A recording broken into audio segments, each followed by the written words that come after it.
So ganito yon. Pwede kang magpakita ng mga bagay o kung ano ang gusto mong ipakita sa pamamagitan ng pag-click sa button o sa kahit anong element sa loob ng slide.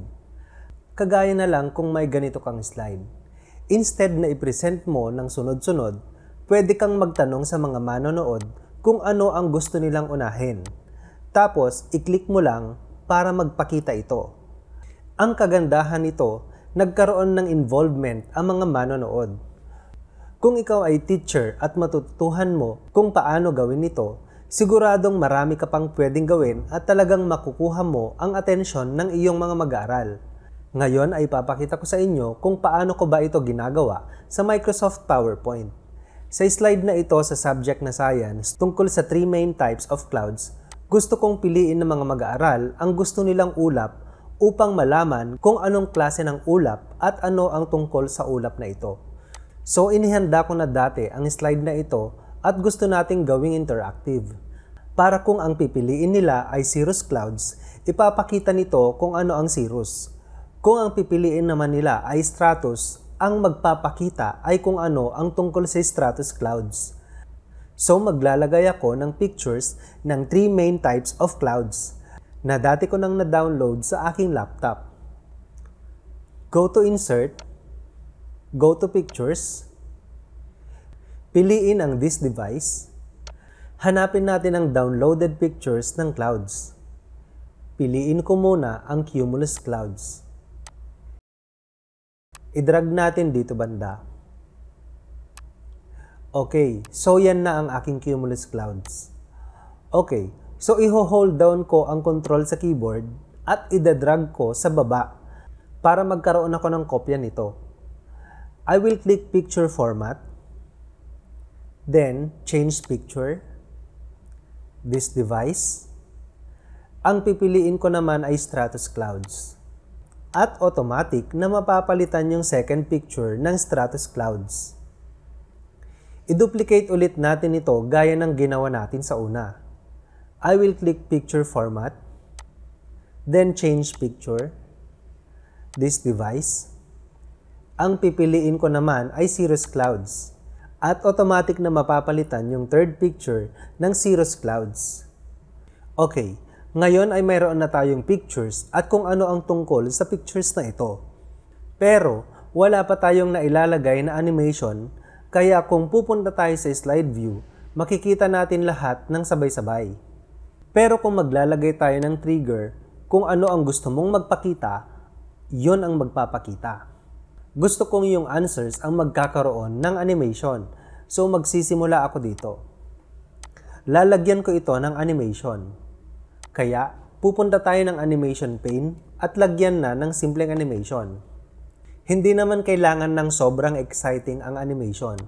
Basta magpakita lang o kaya fade lang, okay na. Pwede nating kopyahin ang animation nito at ilagay sa dalawa pang natira. I-click natin ang Animation Painter at i-click natin sa iba pang sagot. Pagkatapos ay i-press lang ang Escape sa keyboard. Okay, so may animation na ang mga sagot. Pero nakaayos sila in order. Ayoko silang nakaayos. Ang gusto ko ay magpapakita sila based sa mga pictures. Kaya ise-select ko ang unang animation at pupunta ng trigger option, on click off, tapos piliin natin kung anong image ang i-click para magpakita ito. Pero kung napansin nyo, hindi natin malaman kung nasaan ang pictures ng Cumulus, Stratus at Cirrus. Kaya pumunta muna tayo sa Home. Sa may editing pane, click Select. Then Selection pane. Makikita natin dito sa side kung anong clouds ang mga pictures na ito. Kaya para madalian tayo, pwede na nating i-rename dito para malaman natin mamaya kung saang picture ang pipiliin natin. Ito ay yung Cumulus, ito naman yung picture ng Stratus, at ito naman yung picture ng Cirrus. So balikan natin ang animation. Bumalik tayo sa trigger, piliin ang on click off. Kung makikita nyo, may pangalan na yung mga pictures natin kanina. Piliin natin ang Cumulus para sa sagot na ito. Ulitin natin ang process para sa Stratus. Click trigger, piliin ang on click off, piliin natin ang Stratus para sa sagot na ito. At panghuling animation, click trigger, piliin ang on click off, piliin natin ang Cirrus para sa sagot na ito. Okay, para makita natin, i-click na natin ang presentation mode. Okay, so dahil ang gusto kong makita muna ay stratus clouds, i-click ko ang picture na ito at magpapakita kung ano ang tungkol sa stratus clouds. Kung cumulus naman, i-click natin ito at magpapakita ang sagot nito. At ang pinakahuli ay ang cirrus clouds at magpapakita kung ano ang tungkol sa cirrus clouds. Sa paraang ito, makakapag-decide ang mga mag-aaral kung alin ang gusto nilang maunang makita.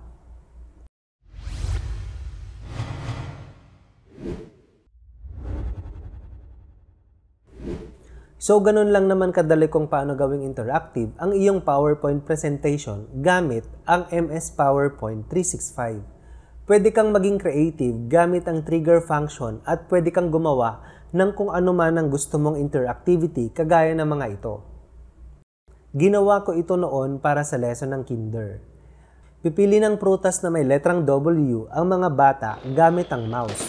Kung tama ang napili niya, magkakaroon ng fireworks at masushoot sa basket ang prutas na napitas niya. Ngunit, kung mali naman ang napili niya, malalaglag at malalanta ang prutas at hindi na fireworks ang magpapakita kundi unggoy. Ibig sabihin ay uulitin ng batang mamimili kung nasaan ang mga prutas na may letrang W.